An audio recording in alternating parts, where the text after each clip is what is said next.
হারতে হারতে ক্লান্ত ম্যানচেস্টার সিটি যেন জিততেই ভুলে গেছে।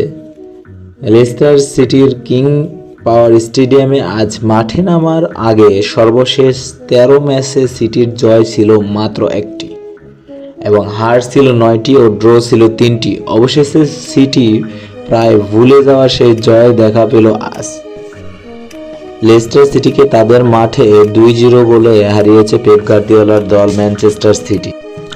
২১ মিনিটে সাভিনর গোলে এগিয়ে যাওয়া পর ৭৪ মিনিটে ব্যবধান বাড়িয়েছেন আর্লিং হালান্ড।